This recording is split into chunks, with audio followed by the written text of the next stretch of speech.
Welcome back to Mastering Menopause. Today we're going to do a fun little episode called How to Coach Women in Menopause According to the Internet. So expect a little bit of sarcasm, expect a little bit of snarkiness, but I am getting ready to, as soon as I get done with this episode, I am going to drive to Vegas. I am heading to the Real Coaches Summit, and I go to that. This will be my third year going to that. And so I value my continuing education. I feel like you can never get enough information when it comes to coaching, especially for women in menopause and just all the different aspects of coaching. And there's going to be, let's see, it's not really numbered, but about 12 speakers. And I'm really looking forward to half of them I don't know, but I followed, and half of them I do know. So you might recognize some names: Jared Hamilton, Dr. Ashley Dwyer, Jenna Hume, and then Amanda Thebe. So actually, maybe you won't recognize those names, but Amanda Thebe, she was on my podcast, I want to say probably maybe just about a year ago, and she wrote Menopocalypse. And so this is the basis for this episode, because the menopause coaching space is freaking wild, right? The menopause space is freaking wild, and it is very predatory. So let me preface this by saying Amanda Thebe is going to be speaking at this event, and her presentation is called Coaching Women in Menopause: The Evidence, the Myths, and the Reality. And so I want to give you a little bit of backstory on what happened last year. Last year, there was a speaker, Esther Bloom, and she spoke on menopause, and I think her presentation was like, make menopause your bitch, or something like that. And I really liked her presentation. There were some things in there that I didn't agree with, but that's just the way that it goes. And so her approach wouldn't necessarily be the approach that I take, but that's what works for her clients. And so I was very surprised when I got home. And I actually did an episode about this, talking about this. This is put on by Aram Gregorian, and he spends a lot of money out of pocket and usually loses money on these events. But the coaches and the speakers that he gather are top tier for this space. And so I love going to this event, and I will continue to support him. So Esther Bloom spoke, and somebody recorded her presentation and then put it out and put the snippet out and saying her information was completely wrong. And this is not how you coach women in menopause. And I was just like, wow, imagine speaking at an event and somebody just puts you on blast because they don't agree with the approach that you take. And so this is just wild. And so this thing blew up. It absolutely blew up. And everybody was like, oh my God, what a joke. And I was like, wow, so mean. And one of the comments was, why would they have this woman on speaking when they could have had me? Turns out that was Amanda Thebe, but she also went on to say, and the whole thing was like, this is why these events are dumb. This is why I don't pay for these events, like all this misinformation, and how dare they spread misinformation, and how come he didn't vet her speech and stuff like that. And so he defended Esther and said, I did vet her speech. I didn't see anything wrong with her approach. Just because you don't agree with it doesn't mean that her approach is wrong, because this is how she gets results for her clients. And so she's very much like in the functional space. And so I think the thing that really got everybody's fucking panties in a freaking twist was she shared this cortisol cocktail. I didn't agree with that. I was like, oh, okay, that's what she does, fine. And if I hear cortisol again, so we're gonna go there. All right.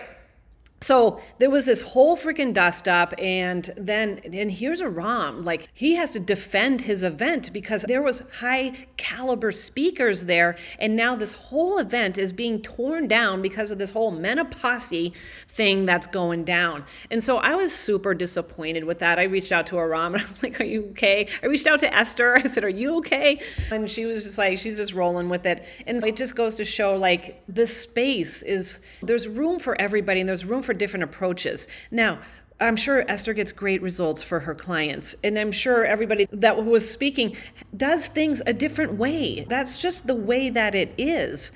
I'm excited. Aram turned it around and got Amanda to speak. So I love that for him. Amanda's going to be speaking. And so very much respected in the menopause world. But you guys, there's like this big war going on. And you have the Menopause led by yours truly, not me truly, led by Mary Claire Haver, Tamsin Fidel. We got like Oprah's on that side, Mel Robbins, Stacey Sims. And so they all have their angles, but when you see their agenda, they very much have an agenda. So I will totally 1000% give Mary Claire Haver the credit that she deserves for having this, for creating dialogue around menopause. But that's where I end, because with her credibility, because since I've followed her, and I followed her for about, since 2000, and she like tore me down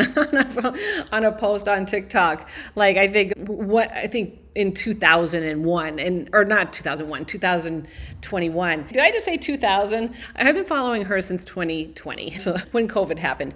All right, and she has very much changed her agenda. The post that I did, so I had left a comment, and she was very much about intermittent fasting and vitamin D and fiber. That's literally all she was saying, like for women in menopause. And then she had the Galveston diet. And I said, and she's huge. She was very huge on intermittent fasting. And I made a comment. I said, I help women in menopause, and I just don't use intermittent fasting. I said, I don't believe that this is the best approach for women in menopause, to have them fasting until noon when they would benefit from having more energy earlier on before they start their day, having breakfast. And she tore me up. She made a post about it, and she, in her little way, I'm Mary Claire Haver, board certified OBGYN or whatever, and basically made me out to be, I'm the problem with the coaching space, because I was just a mere certified personal trainer and certified nutrition coach, and this is what's wrong with the space, is people spreading all this misinformation. I'm like, are you kidding me? I had literally like 2,000 followers at the time, and I think she had 400,000 followers. And then she has rabid fans, right? They all came after me, and they're like, how dare you? You should quit your job, quit while you're ahead, like all this stuff is very aggressive. And I'm like, whatever. Like, I know that my approach works for my clients, and we don't do intermittent fasting. If anything, I'm trying to get my ladies away from that, because they do need their energy. Lo and behold, she puts out a book, and now I don't think that intermittent fasting is good for women. Right? So she's completely changed her stance on that. Also, and this is a little side note, and this is where we're going to get a little snarky. I don't know if you've seen her or if you followed her, but when I first started following her, she was gorgeous, right? She's from Texas. You can just tell she was very healthy and vibrant. She had this beautiful dark hair, round face. I loved her glasses, and I thought she looked very healthy. And since I've been following her, and I actually don't follow her anymore, but I see some things like she has her own supplement line. Of course she does, right? The Pause Life. And so she's been selling supplements. And then she has on her weighted vest. And so she was schlepping, and here's the link for the weighted vest, saying like how beneficial a weighted vest is. It isn't, okay? Really, it's not. If you want to go out for a walk and put the weighted vest on, yes, you're going to burn a little bit more calories, but it is not creating bone density, okay, guys? You might as well just stay 10 pounds overweight then, if that's the theory. And now she has her own weighted vest that she's put out. She spent the last year doing that. But I have seen her. And now we're getting mean, right? But I'm going to go there. So she does videos showing her working out. And I'm like, she is very weak, and her form is horrific. And I am not the only person that has commented on her form, and then she'll have her spokeswoman say, she's working with her trainer and she's just trying to improve, and she's just trying to show women that they can work out. I'm like, for fuck's sakes, if you're going to show that, then at least show proper form, or show your trainer trying to train you or something like that. Instead, she's just putting out this horrible form. She's got her weighted vest on. And anyways, so I'll just stop there. But I have seen a huge difference in her physique. And this is not about body shaming, but the body that she used to have when I started following her in 2020 is completely different to the body that she has now. Her hair is way thinner. She looks very thin and frail, not this vibrant woman that I used to see. The roundness in her face is gone. She's very angular. She's looking gaunt.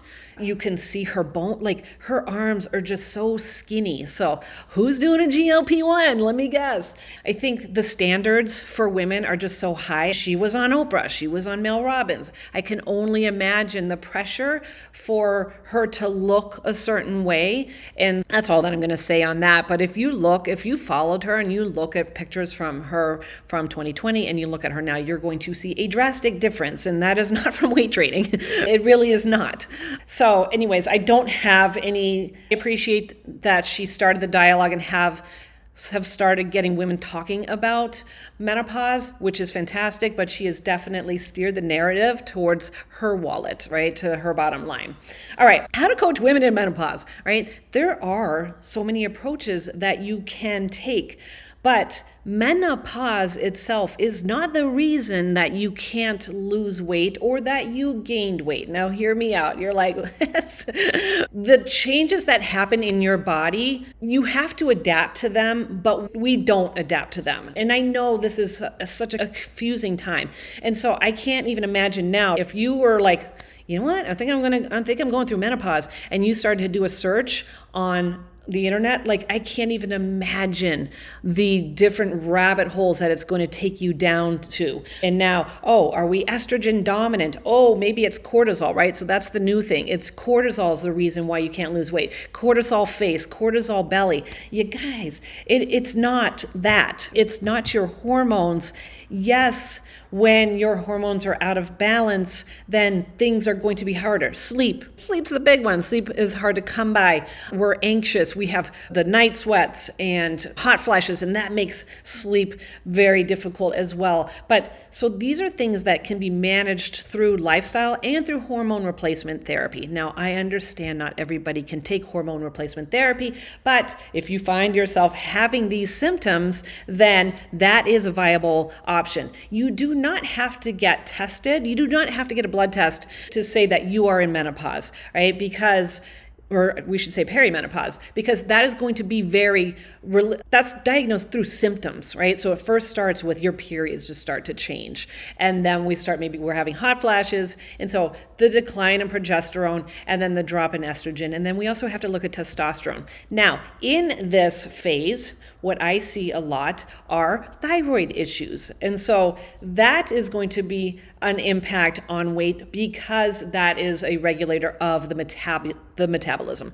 And so we really have to look at lifestyle. It really just does come down to the basics. Now, it is not my job to diagnose whether you need hormone replacement therapy or not. That is for your doctor. It is not for me to diagnose, are you running high on estrogen? Is your estrogen too high? Are you estrogen dominant? That is not my lane. I am a nutrition coach that I work with women in menopause, and we use nutrition and training for weight loss. That is my job. And I am not going to go outside of my lane as far as recommending what are you going to be doing with your dosing. But some things that I do see very common, like I said, thyroid issues. And so you don't necessarily need a test to say that you are in menopause or going through menopause, because that is going to be related to symptoms. There are things that you can do with your lifestyle, and this is what I do in my coaching platform. Now, as far as supplements go, I'm not necessarily going to recommend supplements. If anything, I'm probably going to say you don't need all of these supplements. And I've said this before, probiotics are probably not the thing that you need. When we're looking at what's happening like with gut health, the first thing with anything, right? Weight loss, where I start is with the nutrition. And so let's see what's coming in, or the lack of what's coming in, because a lot of times you guys just aren't eating enough calories. It's rare that I have somebody that's just overeating, right, all the time. So we're in this perpetual diet, and then we maybe go off on the weekends, right? So that's the typical client that I work with. But there is so much low-hanging fruit that can be addressed with your nutrition and with your lifestyle. And I will tell you, we get the nutrition up, we get calories up. Guess what? Sleep starts to improve. Your digestion starts to improve. We're bringing up fiber. And I do recommend a vitamin D for sure. I do recommend magnesium, especially if we're having trouble sleeping at night. So magnesium glycinate. And then as far as we look at supplements, like what are your symptoms that you're having, that's what coaching is about, right? I'm not just going to do a blanket statement. Yes, this is a blanket statement. Most of you guys need vitamin D, right? And you can get that tested. The internet, though, is very crazy and wild in some of the claims that are being made. These supplements that say they're going to cure your brain fog and the bloating and have a flatter belly in 30 days, all this stuff, increase your mood and your energy and your libido. And from this pill, amazing. It just doesn't work like that. But when you start eating better, when you start taking care of yourself, parenting yourself and taking care of yourself like you would a child, then we start to see improvements. I actually had one client where I think it's time that you go on to HRT. So that's not my specialty. So I had her talk to a doctor. And I know, right, that maybe your doctor isn't, what should I say, like HRT friendly, which in that case, then you have to find somebody that is, right? It is not your job to go and educate yourself to educate your doctor. Now, I'm not saying not to advocate for yourself, absolutely, but you shouldn't need a freaking PhD to advocate for yourself, right? So find somebody that is knowledgeable with hormones. Now, we also have GLP-1s. God forbid, right? Everybody needs to be on a GLP-1, and if you're a woman in menopause, you should be microdosing a GLP-1. It is the Wild West out there. I know there's going to be a lot of people pushing the GLP-1s, and it's just unfortunate that we're not starting with just the basics first. So I am so excited to go to this conference. I'll do an episode when I come back on the information that I have come across. There is like some of the topics I can't wait to hear about. Let me put on my glasses and I'll tell you what the names are. Justin Farnsworth, Programming Around Pain When Training Becomes the Medicine. I'm very excited about that because a lot of my ladies have knee pain, and I think we need to strengthen those muscles so that you can avoid that pain. All right, Michael Warner, PEDs versus peptides, what coaches need to know. Brad Dieter, Set Point Theory, Decoding Weight Loss Variability Through Human Biology and Behavior. Dr. Alan Aragon, he did a talk on this last year, so I'll be interested in that. Isaac Miller, Real Coaching in an AI World. Upgrade your coaching using AI the right way. This is going to be a good one. Jared Hamilton, Tactical Solutions to Stop Emotional Eating for Better Client Results. Very much looking forward to that. Dr. Ashley Dwyer is going to be talking about PCOS, a lifestyle first coaching framework for real results. Amanda is going to be talking on menopause.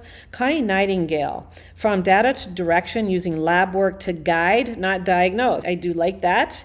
Lily Malardi, Why Your Client Isn't Following Through, Practical Solutions to Resolve Client Resistance. Love that. Definitely will be attending that. Jenna Hume, Cutting the Noise on GLP-1s and Emerging Agents, Mechanisms, Limits, and the Harm in Demonizing Them. And then we have Tasha Whalen talking about deadlifts, the technical breakdown, cues, corrections, and programming strategies. So tons of information here that's going to be valuable for my clients and then for you as well, my followers, and anybody listening to the podcast. Monday and Tuesday is the conference, and then I'll be home on Wednesday. And then, oh my God, you guys, I am going to be jumping off of a cliff this Saturday coming up. So it is a 400-foot free fall. I'm attached to this big, huge rubber band, right? It's called bungee jumping, but it is this big rope swing, and that's in Moab, which is just under 4 hours from where I live in St. George. So looking forward to this like epic adventure. And so, yeah, all kinds of exciting stuff going on right now. But with that, I will leave you. And if you are thinking about making some changes to your body composition, some weight loss, fat loss, I have clients that have they're 1 week into their 2-week rapid fat loss. This is not a one-off program. This is part of my 90 days. And one of my clients, Becky, she's 2 pounds away from her goal weight. You can check my posts on Facebook or Instagram and you can see her results. She looks amazing. She is so excited. She's back in a bathing suit that she hasn't worn in 4 years. So super excited for her. And I have so many like wins that I have to share with you, but I have to edit that stuff and I have been terrible about doing that stuff. So I will get it together. Most likely at this point, I'm just going to have her on a separate episode for the podcast so she can talk about her experience. But if you're ready to make a change using nutrition, just your training, then just book a call with me. It doesn't cost anything to book a call with me, and we can talk about how I can have things go in a different direction for you, right? With me and Coach Megan. And all right, that's all I got for you guys. And I will talk to you soon. Bye.